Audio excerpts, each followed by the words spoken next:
Morning. It's morning for me. I know it's probably late afternoon for some people, but I worked last night to 5 a.m. and so I'm just getting up and I'm glad about it. So I want to address some of the questions and feedback that I've gotten from the latest vlog. If you haven't seen Moving Forward, I'm also in red and black, so it's easy to follow this series. I'm going to try to remember to wear red and black. You want to listen to that first Moving Forward because this is going to build on what I said there. I think it's important that I give you just a little bit of backstory as to what precipitated that first vlog. I get asked for help from a lot of people, and I am sympathetic toward that because I used to ask a lot of people for help. I know what it's like to be on the receiving end. But I've never been completely able to understand what it was like to be on the giving end until recently. And I'm telling you, it was eye-opening to me for me to be able to see myself in the lens of my eyes now, having to go through what I was putting others through. So I did not post that vlog to really shine a light on people who need me or who have been asking me for help or assistance. I really did the vlog to reveal my own heart. I've said this from the get-go. I don't do these things to necessarily wave a finger in your face and say, oh, you should be better. I'm talking to my old self. I'm always remembering how I used to be and how things have changed in my own heart. And then in the process of you seeing me through a different lens, I'm trying to show you how I got from where I was to where I am. Because all of it's hard work. None of it comes easy. You deciding to tell your truth to someone is going to have an adverse reaction. Just get ready for that. But if your purpose is telling the truth, shaming the devil in your own heart, and moving forward, you have to do it. It doesn't matter what you look like to other people. It doesn't matter how they react to you. Ultimately, it only matters how you clear the path in your own heart by design, clear the runway so that you can take off and do the things that you really did come on this planet to do. Because trust me, you didn't come on this planet to have arguments all the time. You didn't come on this planet to be jealous and envious of other people's success. You didn't come on this planet to be chasing after people who don't love you. And you spend all your time trying to convince them why you're a catch. And then, of course, when they catch you, you realize all I had was the pursuit. I have nothing to offer. When I give up my anxiety, when I give up my worry, when I give up my neediness and my victimhood, who am I after that? See, we spend a lifetime majoring in the minor stuff. And then when the minor stuff does go away, and it will go away, and most of the time it goes away when you get older, it just fades into nothingness. And then you look back at your youth and you be like, man, I spent 20 years talking about that same thing. And it was nothing then, but I thought it was everything. And so I majored in it. And it was nothing. You spent so much time being angry at people who aren't paying your bills. I mean, trust me, that's the bottom line. Be angry at someone who withdraws resources from you that you desperately need because it affects your livelihood. But am I gonna be upset at someone who wants to move on with their life and they're not paying my electric, they're not paying my cable and phone, they're not paying my car insurance or my car note? Why am I bothered? It's one less thing I have to focus on. If you are sick and tired of me and you want to move on with your life, okay. Because if your moving on doesn't affect how I live, then you weren't affecting how I lived by saying you loved me and you cared about me. So what am I going to miss? What am I going to miss? What you're really going to miss is the lie that kept you anchored to them all this time. So in moving forward, especially when you have to move forward for yourself, I want to talk about a few things that I think you really want to pay attention to. Let's talk about this concept of going to work. We say it all the time.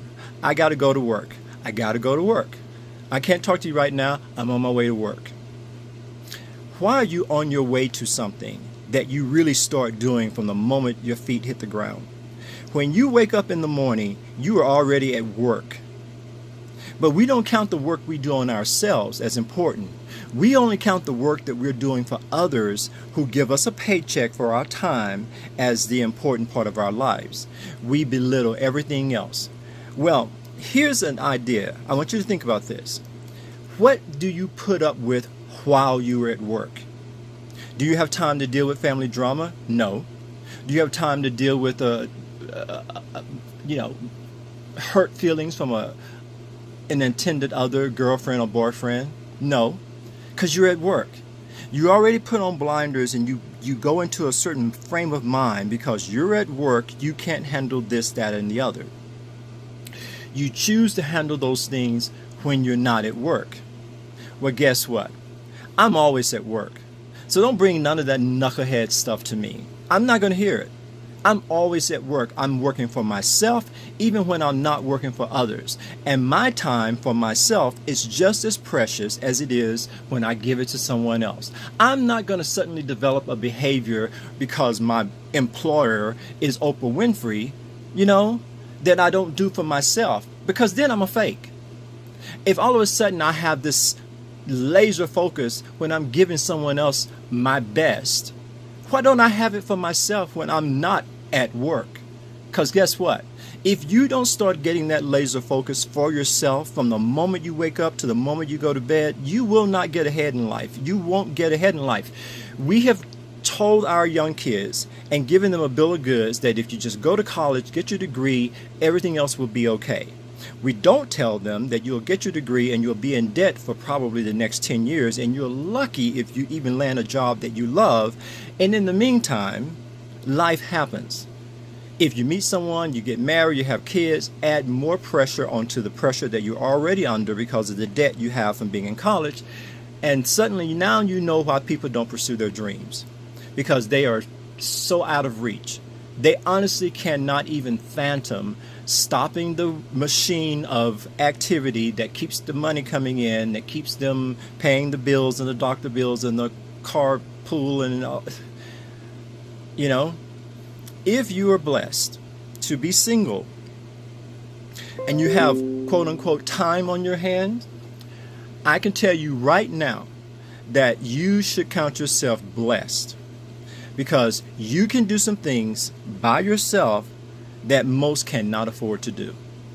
But instead of taking that freedom and turn it into the most lucrative business that you could imagine, because you have time and focus on your hands now, we saddle ourselves with obligations, and I should be doing this by now because I'm this age and that stuff. And before you know it, you're bogged down in debt and you can't even begin to have a vision for yourself on how to get out of debt. All I know is this: stop cursing your own free time, your own life, and sanctifying the time you give to others. It's kind of backwards. You would normally have the best of yourself to give to anyone else because you spent the rest of your time making yourself better. If you are moving forward, you can take on a lot more responsibility than you think you can, but you can do it not at the expense of yourself, but because you can now do it from your overflow. Oh, it's not selfish to have an overflow. You absolutely need it. How do you think the most benevolent philanthropists in the world operate? They are philanthropists because they've done all the other work for themselves. They fill themselves up to full. They don't need another house, another car, another anything. And everything they're making from that point on becomes a gift to the rest of the world. That's what charity is. People are not giving you their rent checks in charity. They're giving you what they have left over from paying their mortgage or their rent.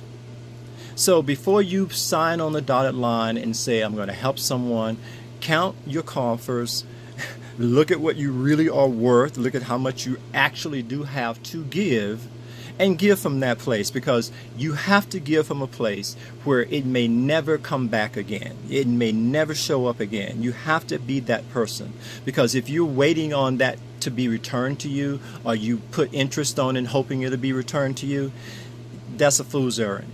It really is. We have to start being more loving across the board. Loving means I'm not going to saddle you with the debt to repay me. I can't do that to you, especially if I know you're broken and you're just trying to put your life together. I'm not looking for you to turn around and be something to me that you obviously aren't able to be to yourself. That's what I know today. I wanted to keep this under 10 minutes. I didn't make it, but I'm hoping there's enough in this that incites you to think about the things that are holding you back from moving forward. That's it. That's what I had to say. I'm sorry I had to talk so fast. I was trying to get it in. I kind of overshot the 10-minute mark, but I pray you'll get the other version that has everything in it. I really do. Thank you for listening. I'm Brother Eden Douglas in Albuquerque, New Mexico, already at work.